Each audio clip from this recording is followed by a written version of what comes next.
Today I'm going to give you all the reasons why I love this brand. Plus, there are a few reasons why I don't like this brand. Let's get into it! Yes, and welcome to the Mad Watch Collector Show. Today we are talking about Seiko. Now, out of all the watches I've collected in the years, the most from one brand has been Seiko. Whether it's divers, chronographs, field watches, pilot's watches. I've had a lot of them and I will continue to buy many more in the future. But with any healthy relationship, there are a few things I don't like with the brand that I guess I put up with that maybe some of you do too. So today I'm going to give you all of my reasons why I love Seiko and all the things I don't like about Seiko. All in one lovely MWC package. But whether you're starting your watch journey today or in your 90s starting to wind down, I believe Seiko is the best watch brand to own. Anyway, sit back, relax, and let's talk all things good and bad about Seiko. Are you Seiko ready? Let's say go!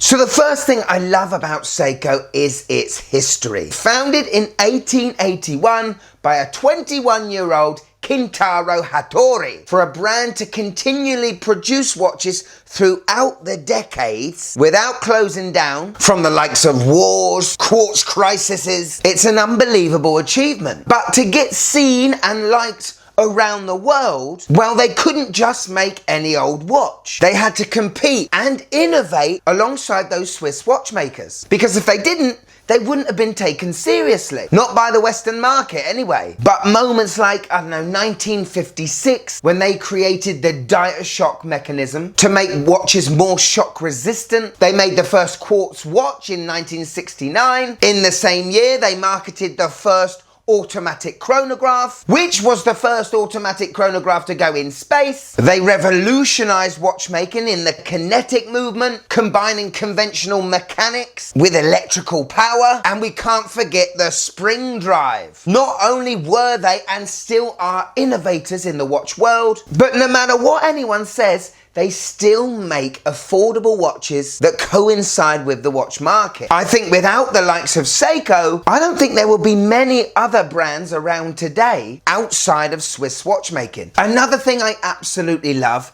is the variety of watches Seiko have made over the decades. From watches like the H558, that's Seiko Arni, to the Alpinist. With this brand, there is 100% a watch for every single person on the planet and for every taste. With Seiko, you can have a full, 20, 50 watch collection just of this brand. Just my little collection of 10 watches alone just shows you the amount of diversity and individual design each one of these watches have, and yet somehow they still look like Seiko's. As a brand, they've nailed their dial designs for a long, long time. And I'm not just talking about the color of the dials, the texture of the dials, the patterns on the dials, just the design balance. They know how to do dials. And with dials, well, we've got to talk about their lume, haven't we? Their in-house Lumibrite technology is very, very hard for any other brand to compete with. What I don't like with most of Seiko's dials, and it is just a personal preference, is there always a need for a date window. Not only that, a date window. Now with me, I seem to ignore the fact that all of my Seikos, I'm pretty much sure all of them that I own, have a date complication, which for me ruins symmetry on a dial. I honestly don't need to be told the date on my watch. However, Seiko feel that they sort of need to show a date on their watch. Even the very first dive watch, the 62 Mass, had a date complication. So when it comes to design, Seiko have always had it, so I feel like I need to just accept it. It's just part of their design language with Seiko, but I'm not really a date fan. I'm a tool watch guy, and I love the fact that Seiko have categorized a fair amount of their watches as professional tools. Professional spec tools. Pro specs. You get it? Whether they're mountaineering watches or ISO certified dive watches, you know that if you have a Seiko on your wrist, it's just not going to let you down. And this goes for all Seikos. They're like I don't know, the Ford Fiesta of the watch world. I owned one back in the day and I beat the hell out of that car and it always purred like a kitten.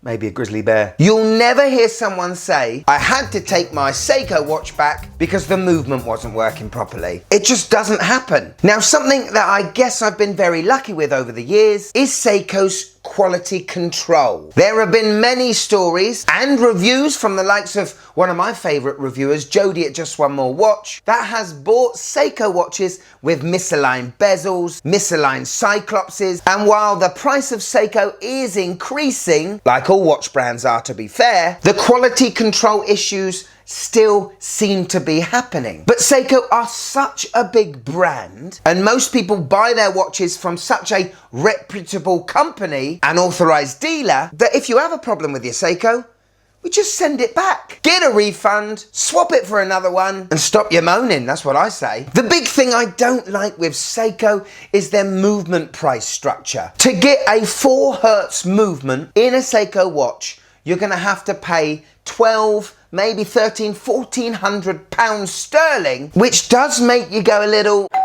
Because, for example, I collaborated with Radcliffe Watches to make my ideal field watch. Powering that bad boy was a Miyota 9039. A Japanese movement, owned by Citizen, by the way. Yes. Sweeping away at 28,800 beats per hour. And we still made that watch affordable at under £300. These days, though, brands tend to feel that giving a customer a very high power reserve is far more attractive than a high smooth second-hand sweep. Another justification for this is the servicing intervals. The less vibrations per hour, the less wear you have on your watch. However, people, this has not stopped me from wanting to buy the watches. Yes, 70 hours of power reserve, but only a 3 Hertz sweep, which is the same sweep as a £150 Seiko 5. This discrepancy does make the brand a little misunderstood to a lot of people out there, especially non-watch folk. Another thing Seiko don't like doing, unless it's on a watch that's over £1,000 or thereabouts, is using sapphire glass. And it is an obvious thing that Seiko possibly need to look at to compete against these copycat brands. In most of their affordable watches, they use their own proprietary hard Lex crystal, which is a form of mineral. Now, they make this their own. It's not like it's a third party or anything. I highly doubt a San Martin produced their own sapphire glasses, but that is a big topic that comes up in many Seiko reviews. Could you just click that like button, please? It really helps the channel.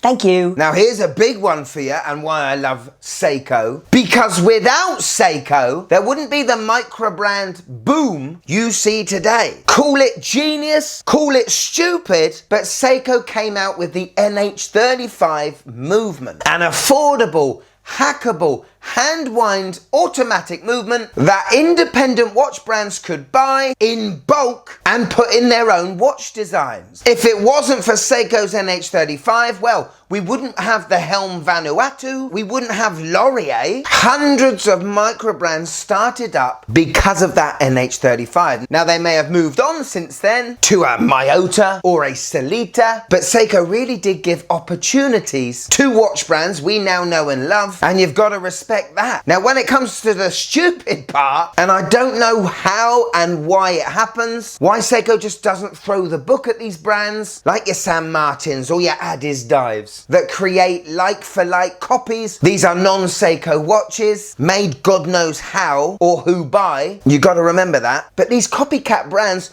use these Seiko movements inside their watches, sell them at a silly price, and make Seiko look a bit silly. For me, I would never buy a watch that is a copycat of another one, because essentially they are literally a branding away from looking like the real thing. Right, to finish off with, yes, the price of Seiko these days. You take a look at any well-established brand, you will see that the prices have gone up considerably since around 2020. Now, although there have been some justifications for this, it does seem to me that when one big company pushes their prices up, the rest of the big companies level out as well. Now, over the recent years, I found a huge love for finding discontinued Seiko 5s that you can still find brand new in the likes of Creation Watches or Joma Shop, because not only do they offer unique design like this land shark I've got on my wrist right now, they are fantastic value for money compared to Seiko's new releases. Whether it's an SNK 809 or this land shark, you can still find a bit of value in Seiko. Yeah, Seiko Showcase is back, and we've got to say a big thanks to Jalam. And remember, I talked about variety, the amount of different references Seiko have done in the past, particularly on their Seiko 5 sports line. Well, you could just have a collection of them on their own. This is one I have seen knocking about. Love the teeth hour markers on this dial. It's very similar to a two-tone one I own. It's awesome, my friend, and thank you for tagging me in. If you'd like to be on the next Seiko Showcase, all you gotta do, find me on Instagram here and tag me in on one of your Seiko posts. Because who knows, next time, the star of the show could be you. Thank you so much for watching till the end of this show. You must be a Seikoholic like me. Tell me in the comments below, what is your favorite Seiko watch and why? Give me your loves and your dislikes. No doubt we'll have a lot of people talking about price and QC, but listen, you don't want it, you don't buy it. Someone else will. Me. If you want a bit more of the Mad Watch Collector, click there and join. But if I've got you for a few more minutes, come and see my Seiko collection. You'll love it. We got chronographs, solar watches, mechanical watches, automatic. You know, you'll love it. Go on. Prospects. Ooh, the land shark. Go on, click it. You'll love it. Click it.